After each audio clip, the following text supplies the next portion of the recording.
For those who may not know me or don't recognize me, I cut my hair. Steve said if I was going to plant a church, I had to look like him. No, just... No, what happened this week was my kids got lice. Yeah.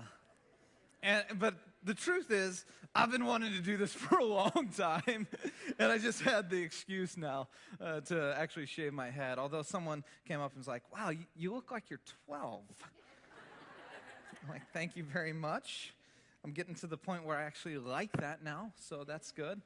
So, anyways, isn't it amazing, though, how we can plan our time, and all of a sudden someone can hijack your time, or something. You know, it's just, that's the reality of life, right? Reality of life is we try to figure out how we're going to spend our time here, but interruptions happen all the time. Whether I was planning so hard on in the middle of message prep, and I got a phone call from the school. I had to go down and get my daughter. This whole week has been hijacked for us, and trying to get the house sterile and lice-free, deloused, as you say. And so we always kind of ponder this question. It's this elusive idea of what if we all had the time? Right? It's just kind of one of those like, oh, can you imagine? Just think about it. If you had the time to travel wherever you wanted to travel and do what you long to do, to learn that thing that you always long to learn. You know, it's always been on the back burner. You're like, I always longed to be the rock star, but I just never had the time. Maybe you didn't want to be a rock star. Or you just kind of take it to the work realm and you go, what if I had the time? What if I could knock out and accomplish all that needed to be accomplished? I think about it with my kids. I have 3 small kids. Go, what if I had the time to fill their little tanks up, where we played in the backyard enough where they said, Dad, I'm good. Done playing. I'm played out. Go hang out with Mom. You know? And the reality is we live under this pressure. It's spoken and unspoken, and this constant reality that our time is limited, that our time is short, that our time, even though we may not express it well, but we understand that our time, not what we have, our time is the most valuable resource we have on the planet. And it's non-renewable. In our society, we constantly talk about time, don't we? I just wrote down some of the things that we talk about time. Don't waste my time. Time just flew by. You were with me on the first one. That's cool. I was having the time of my life until that happened. And the question we ask more often than not is, what time is it? Or I don't have the time. Or this is such a funny statement if you think about it. If you think about what we know to be true, everybody understands this to be true about time. And just think about this statement and how odd it is. I'm saving time for that. I'm setting aside time for that. And we all understand you can't save time. It's not like you store up time and all of a sudden look at the end of your life, you're like, well, time ran out. No, it didn't. I have extra. Right? No one ever did that. And maybe, just maybe, you're in the place where I'm at, where it just feels like time keeps slipping by. Where you look up, and it seems like life actually moves faster. There's actually some scientific studies of why when you're younger, time seems to move slower, and why you're older, why it moves faster. And but we just get it. We understand. We don't need science to tell us. We understand that Christmas almost never came when we were young.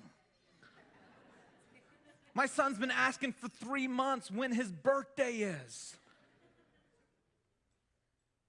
And yet it feels like now, right, where we're at, Christmas comes like once a month.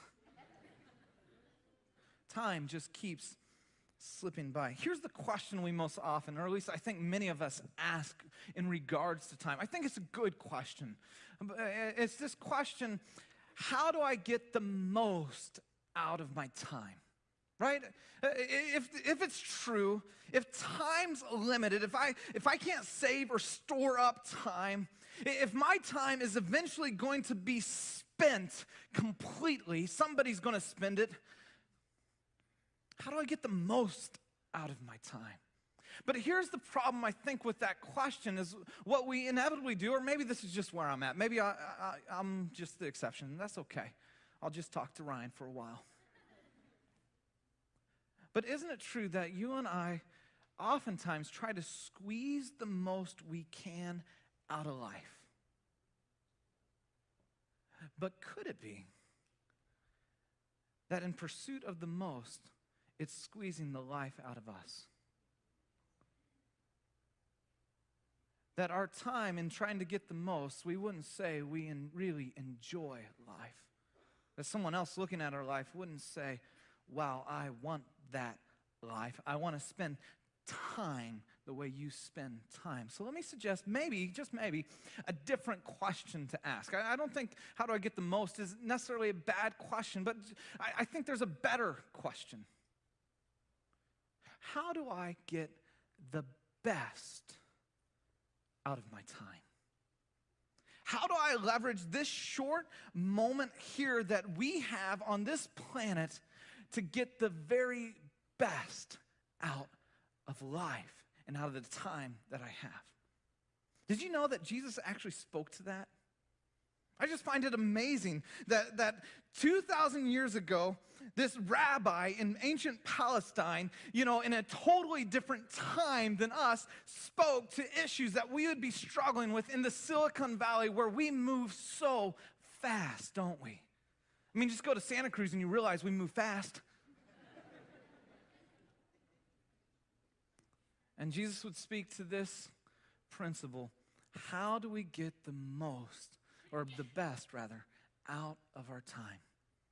And if you got your Bibles, if you would, open them up to Luke 12. We're going to dive in there. If you don't, if you're new to church and you don't have it, we got it in the notes for you. It's going to be up on the screen. And here's what you need to know. If you're new to church and you're just kind of checking it out and you're checking out this Jesus thing, what you need to know is this principle that Jesus teaches is powerful and it will transform your life, even if you don't believe in it. But if you're a follower of Christ, there is a promise that's connected to this principle that is amazing of what he wants to do and how you leverage your time and get the best out of it. But here's the principle in a nutshell, is my pursuit of good things will inevitably cause me to miss out on the good life. Your pursuit and my pursuit of good things, the what's in our life, this is the principle, it's the principle of priority, will inevitably cause me or you to miss out on the good life. See, oftentimes we've bought into this reality, haven't we? We've bought into this truth of I need good things to have a good life. I'll save time later for the good life because I'm trying to build it right over here and I miss out on the who's. Miss out on what's most important because time waits for no one.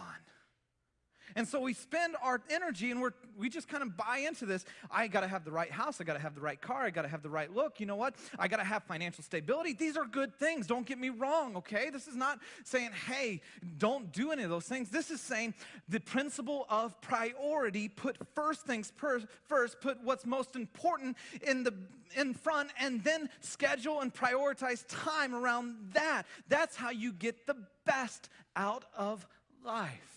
In fact, Jesus says it this way. Look at what he says. He says, therefore I tell you, do not worry about your life. Don't be consumed with what you don't have or not having enough. That's what he means by do not worry. What you'll eat or about your body, what you'll wear. And he makes this not that amazing statement unless you understand that we don't actually live it. He says, life is more than food, and the body more than clothes. The principle of priority says is life is more than having.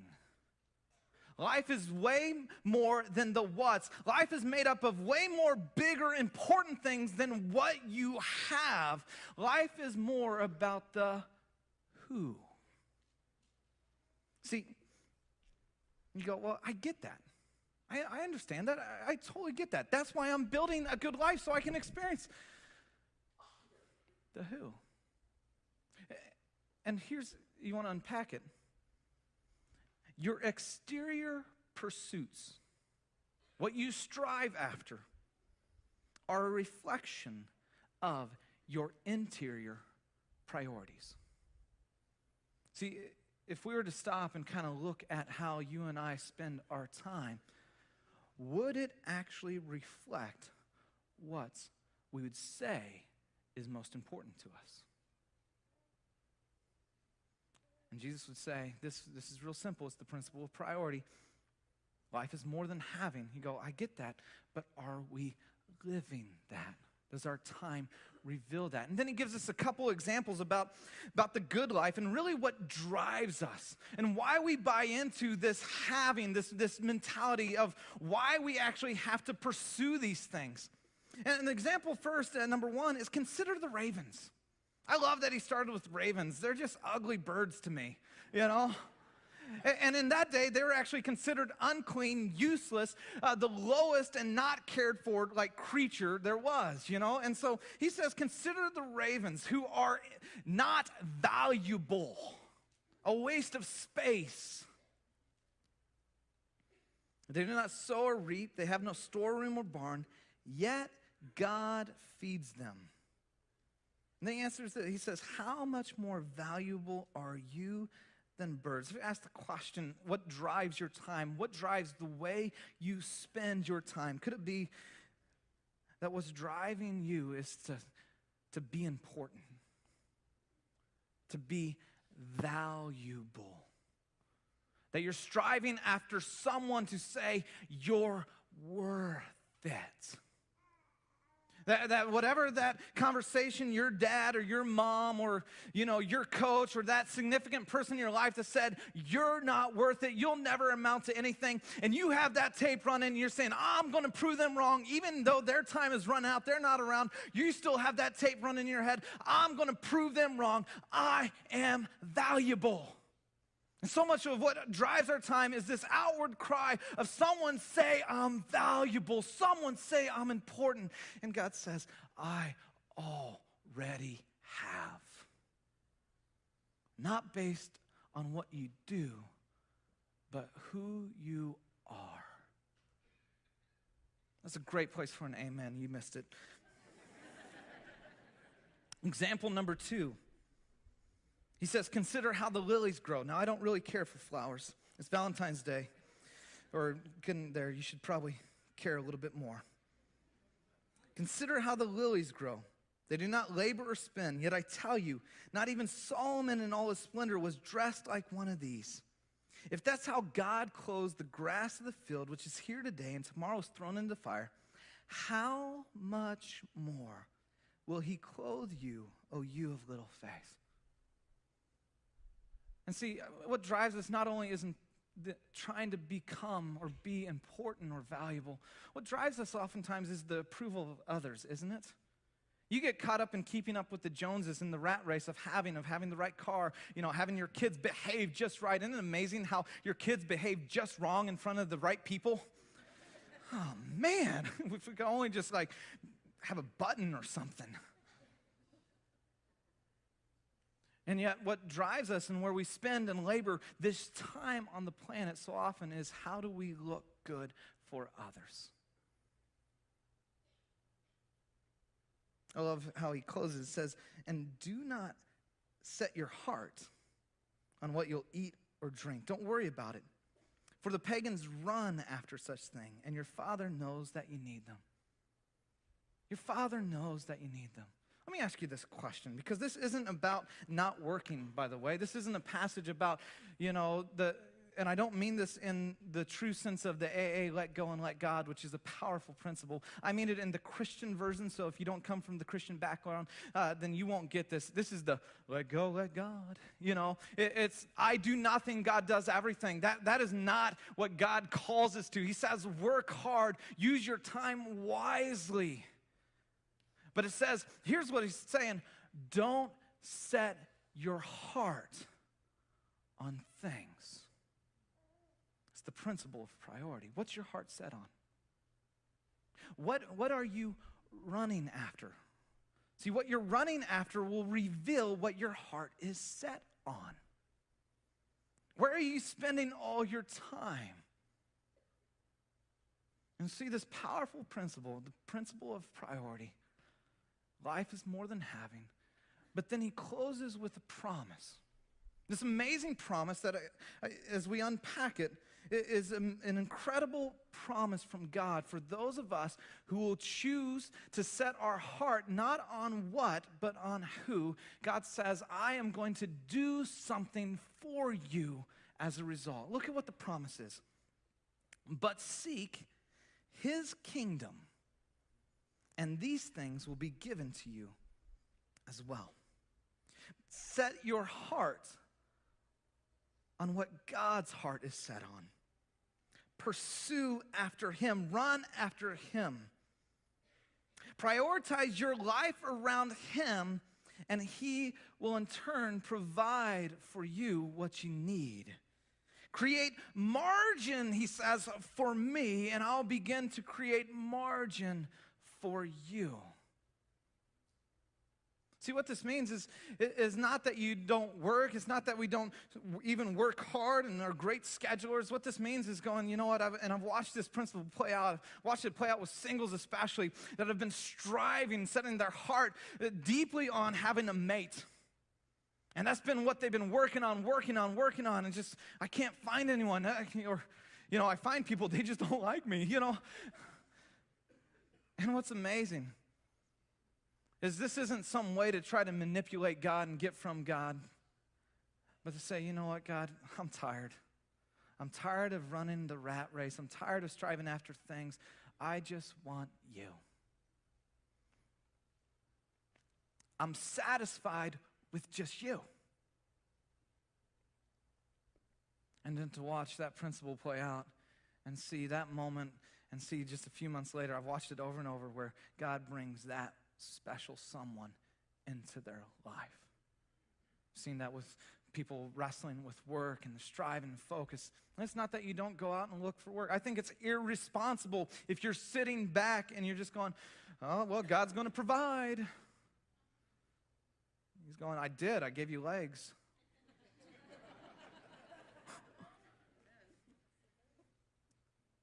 But when our heart's set on, he says, set your heart on me and let me provide for the rest. You know what the kingdom is? Luke 10 explains the kingdom. It's the parable of the Good Samaritan there. And the kingdom is, Jesus would explain it this way, that you would love the Lord your God with all your heart, your soul, and your mind, that you would be captivated by God, that he would be the who of most importance in your life.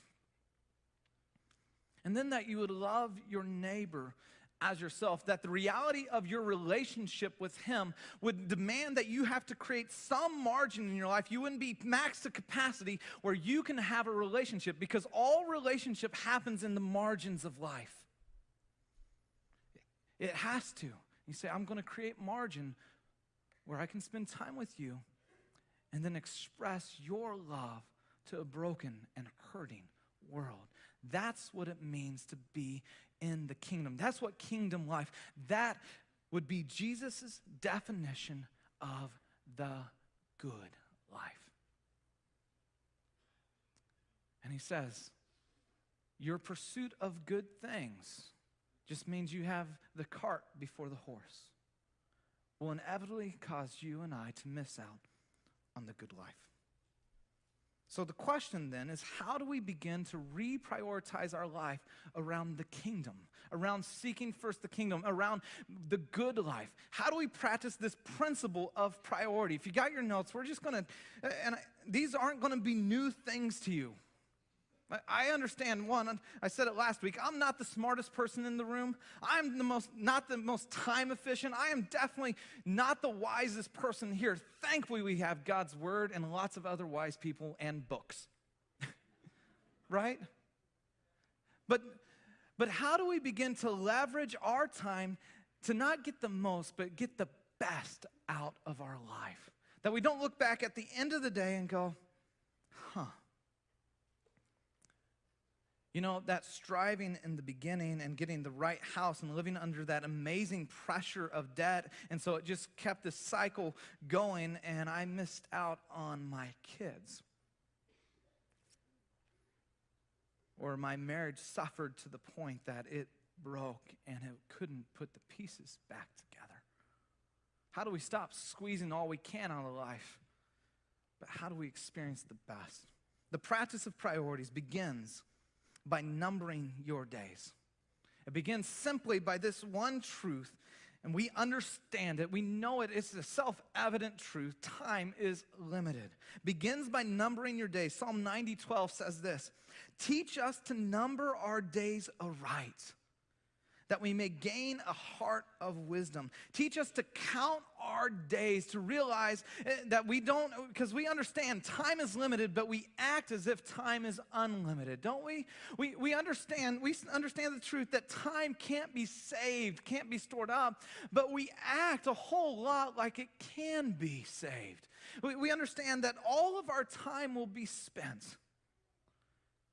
And go, number your days. You want to have right priority? Live with the end in mind. You want to have right priority? Think about this. What would change in your life if today was your last day? Or you just had one more week, one more month, one more year? It's amazing how the what's diminish, right? When you begin to mentally process that, the what seems so insignificant in light of the who's. It was brought to home about a year ago when my mom was diagnosed with breast cancer. And it's so easy to think you have all the time in the world, isn't it? But it's one of those reports, one of those moments that brings to the sobering reality that time is limited. And you go, you know what?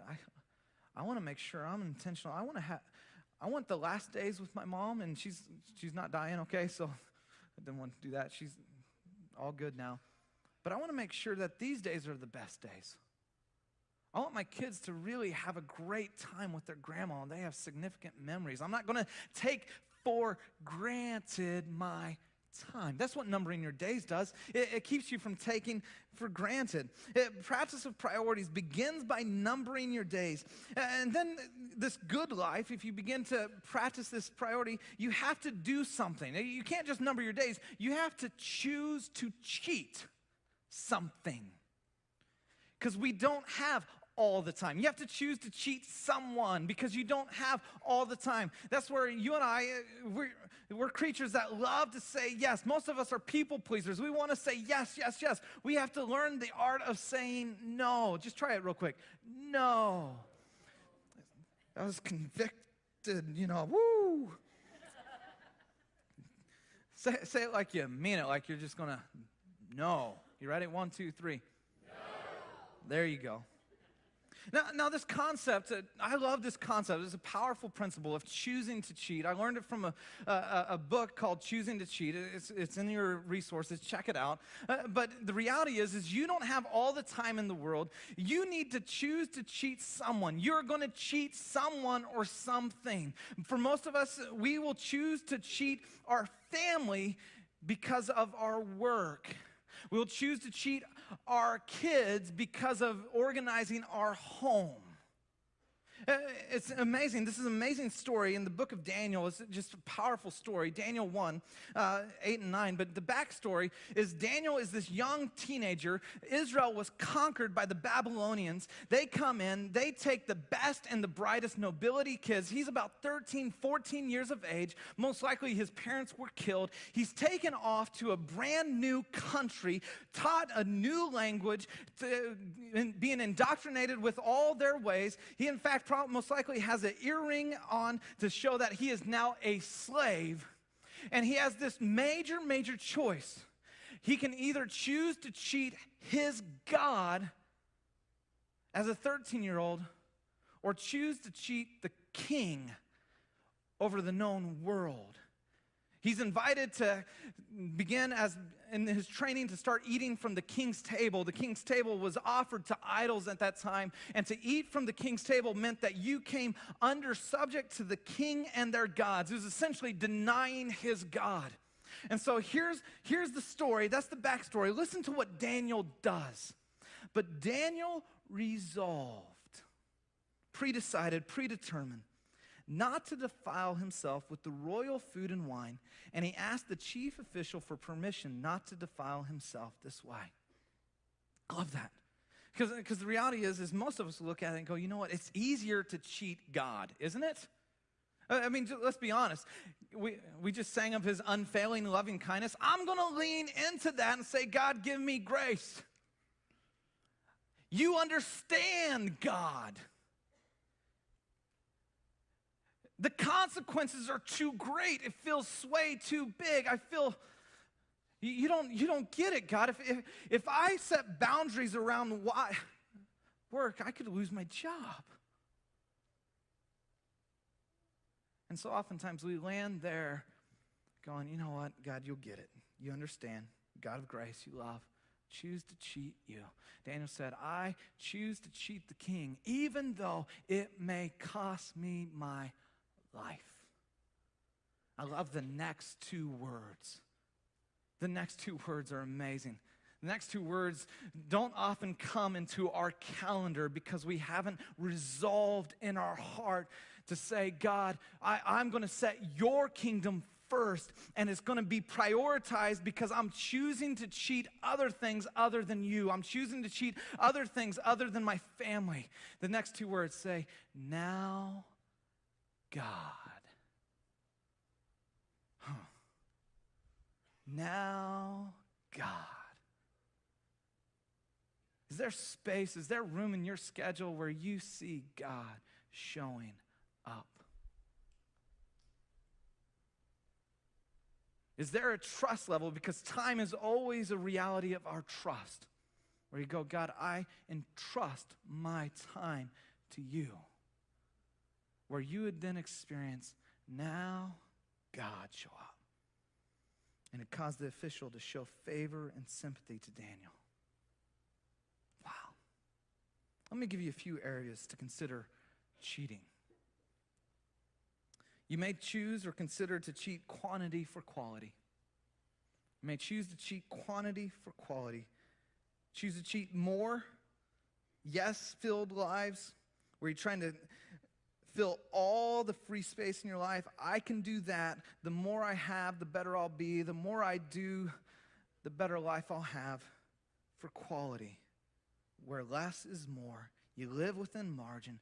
Those you're around, you're fully present, not distracted, preoccupied. Or you'd sit with your kids and you wouldn't be thinking about work or what next had to happen or, the things that needed to get clean. You'd just be present. You'd be able to get in their world. Maybe you consider choosing to cheat the urgent for the important. Choose the urgent that makes you feel important for what's really important, the who. Stephen Covey, in his book, 7 Habits of Highly Effective People, has this chart, and it's a great little chart.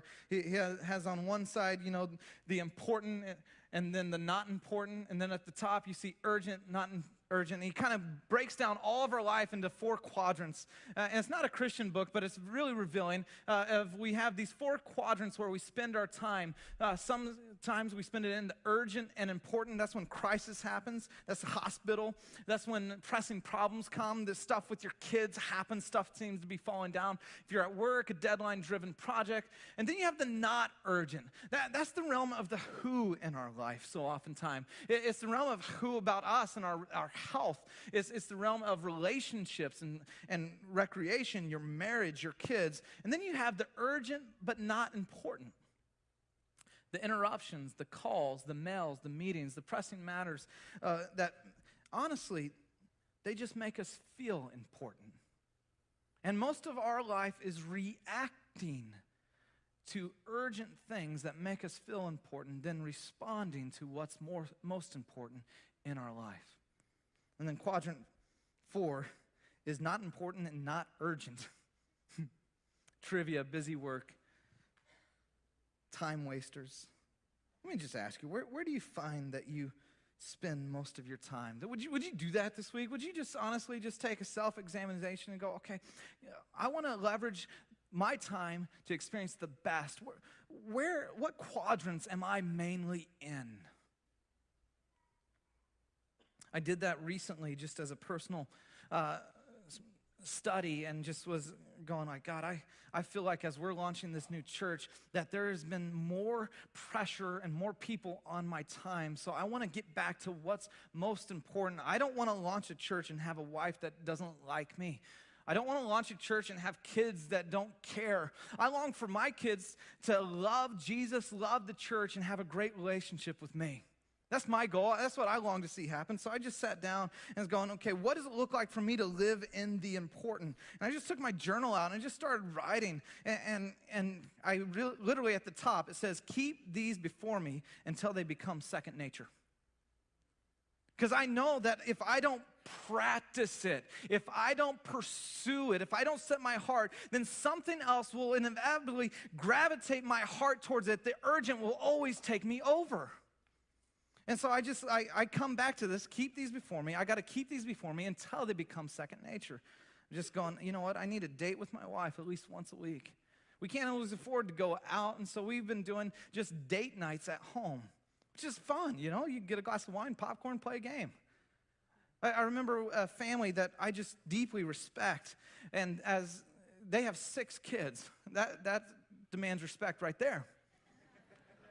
But I remember I like all 6 of them, which is amazing. I don't normally like every kid in a family. I remember talking to one of their daughters. I said, what's one of your memories from growing up? What do your parents do? And here was her response. It so challenged me. I'm like, I want to be that. It's like, I remember going to bed most nights and hearing my parents laughing and having fun together. Like, man, that's killer memory. I don't want my kids to grow up remembering hearing, the TV or hearing us because we're so disconnected, always just kind of arguing. What's most important? I have my list, date times with my kids, prayer days. What's your list? Would you take the time and begin to go, I choose to cheat the urgent for the important. Keep it in front of you until it becomes second nature. Maybe you choose to cheat experiences for relationships. Experiences for relationships. And this is more of a word actually to singles and then also to, I think, parents, especially young kids. What I watch, I work with lots of 20-year-olds, 30-year-olds. What I watch is when you're single, your pursuit and aim in life is experience. And you're running and you fill up your life and, well, I can do that, or I want to do that. I want to go here. I want to do these sort of things. And we live in a society that is experience-rich and relationally poor. And we're raising kids who are experience-rich and do all these things but are relationally poor. Would you choose to cheat and go, you know what, my kid's not going to be a 3-star athlete. In fact, you just come to the realization that he may not even be a professional athlete.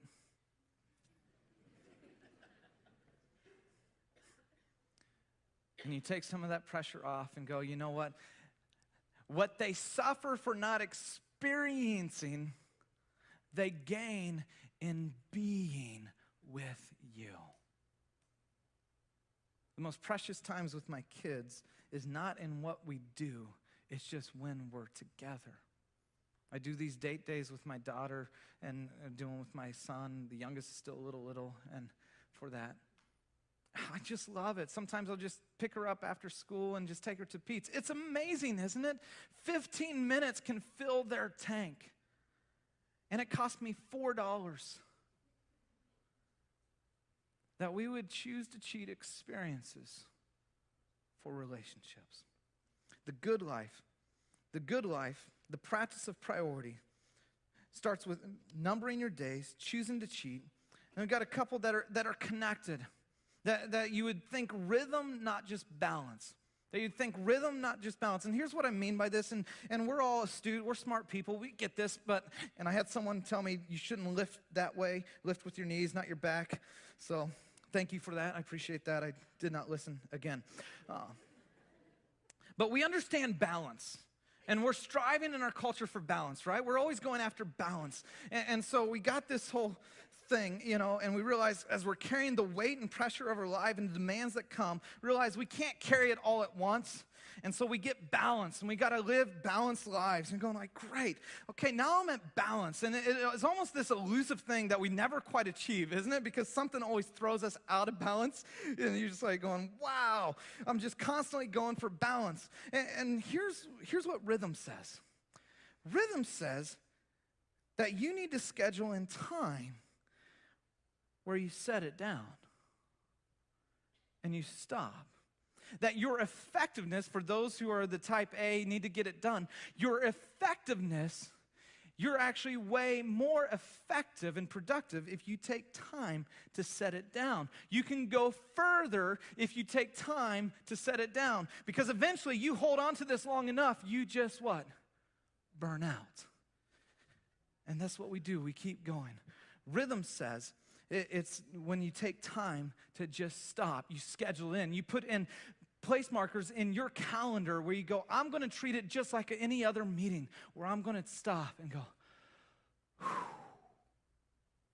I mean, some of you've been going so strong. You just need that. You're like, I can't even imagine what that looks like. Well, let me give just maybe a helpful solution. Maybe you would try this, where you divert daily, retreat weekly, and abandon yearly. That you'd build in a rhythm of your life where you divert daily, retreat weekly, and abandon yearly. Where you'd take, even if it's 15, 20 minutes a day, you're like, you don't understand my schedule. Where you would just begin to go, you know what, I'm going to prioritize what's most important. I'm going to seek His kingdom. I'm going to prioritize space in my life to rest, to play. Oftentimes, if you work with your hands, then you should rest with your mind. If you work with your mind, you should probably rest and play with your hands. For me, most restful, fun activity that just kind of, all of a sudden the burdens I forget about is I come home. I got kids that still like me when I come home for now, which is great. And we wrestle. We just play. It's amazing that moment is all of a sudden, it's just like, oh. Divert daily, retreat weekly. Did you know that God mandated margin?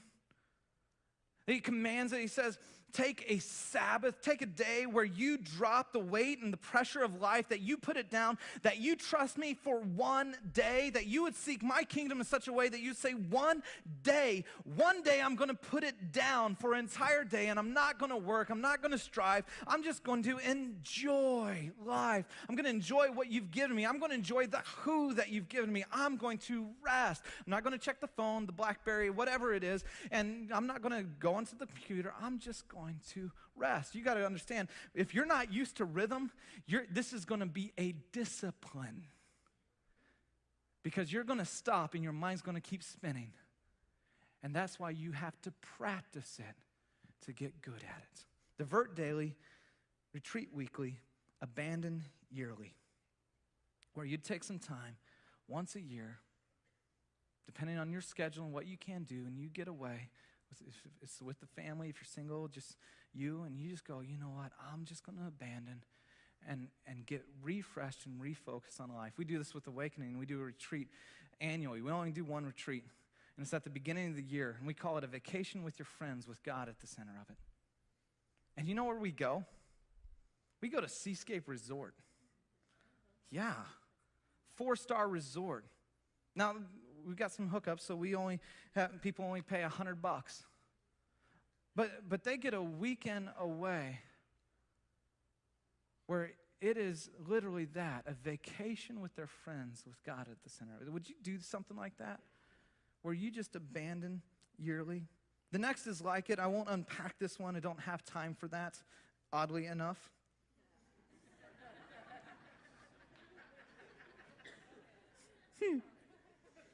It is the 11 o'clock. No. Think energy, not time, not just time management. Think energy management, not just time management. When I came across this concept, it revolutionized the way I thought about time. And this may just be too simple for you, and I understand that. But I realized that I would plan time well, but I didn't plan my energy well. And so I didn't have energy for what was most important in the day. And we'd be running around, trying to get the kids all finally to sleep, and then I didn't have time to have a significant conversation or interaction with the most important person on the planet. And we'd just kind of go, you know what, let's watch some TV and fall asleep. And, 15 minutes into it, my wife's, out, and I'd stay up a little bit later just to try to get my mind to unwind. If you would just begin to think about energy management, not just time management, what fills your tank, what things refresh you, and what things deplete you. And begin to schedule your life and realize, you know what, I'm going to come to the end of the day and have conversations that say, you know what, today's a tough day. I got a lot of meetings. I have a hard meeting. Today's a tough day. You know what, something you realize with kids, you know right when they wake up what kind of day it's going to be. You do. I mean, you just wake up, you're like, it's going to be one of those days. Energy management, expectations. You're going like, okay, let's gear up. Think energy management, not just time management. And we'll conclude with where we began. The order matters. The order matters. Put first things first. Matthew restates or says what Luke says, but seek first his kingdom and his righteousness, and all these things will be given to you as well. The order matters. I understand for me and my relationship what the order is. That I am a Christian, I'm a lover of God, then I am a husband, then a father, then a pastor. That's the order. That's the order for me. Christian, husband, father, pastor. Christian, husband, father, pastor. What is it for you? What is the order? God, spouse, family, work. If you're single, God, family, work. See, dysfunction happens when we have disorder. Think about it. Dysfunction happens when you mix up the order. Dysfunction happens in a family when you spend all your time focused on the kids to the neglect of your marriage. Dysfunction happens when you spend all of your energy, your focus on work to the neglect of your kids. Dysfunction happens when we have disordered lives. The order matters. Put first things first. And some of you are arguing with me. You're type A. You want to get it all done. And you're going like, you know what, Ingram? I have to get it all done. Here's the amazing thing. Priorities, proper priorities, makes you more productive, not less. Just think about, I love to pack. I absolutely love to pack. And I mean a car, and when we go on vacation, I don't want anyone to touch things. Because once they throw it in, it messes up the order that I have in that I'm going. But I start with the car, and I have the trunk of the car, and I'm getting ready to pack. Do you know what I put in first? The biggest thing. Some of you need to write that down.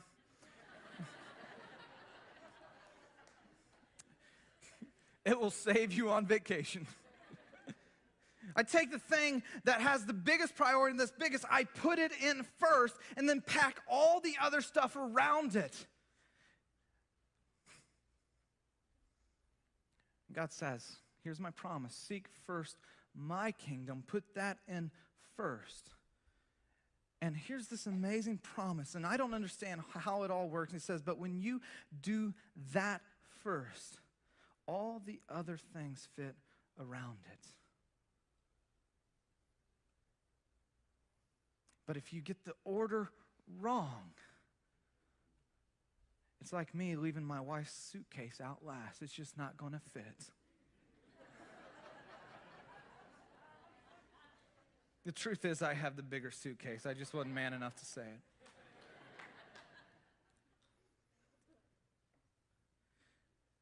The excuse is I don't have the time. Maybe you're too busy not to have the time. Let me give you one practical thing to do this week to create time to experience the very best, to experience the good life. Here it is. Just try this, would you? 7 days. You can do anything for 7 days. Almost anything. You can't, go without water. You can do almost anything for 7 days. Would you try this week? Would you do a media fast? Would you take time and you realize, I'm going to reorder my life. I'm going to look at it and what is the real order of my life? And I'm going to start putting first things first. And so I'm going to stop some things so that I can reprioritize and order my life. And you go, you know what? I'm going to set boundaries with work just for this week. I'm going to say, I'm going to be home at dinner time. I'm going to work 50 hours this week, honey. Okay? I'm going to be home. And when I'm home, I'm not on the phone. I'm not on the computer. I'm going to be off. I'm going to be disconnected. TV, movies. Some of you will be shocked at how much time you have. And if you'll do that and take that time, because you're going to realize, well, now I'm bored.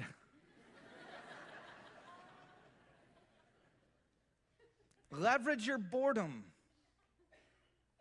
to reorder your life. Your pursuit of good things will inevitably cause you to miss out on the good life. May we be a people who live deeply, not just broadly. Let's pray. God, I just thank you that you speak so practically on these issues. That you don't leave us out to figure our way, but you guide us how to leverage our lives in such a way that we experience the very best. May we be a people who others look at and say, man, I want their life. I long to spend my time the way they spend theirs. In Jesus' name, amen.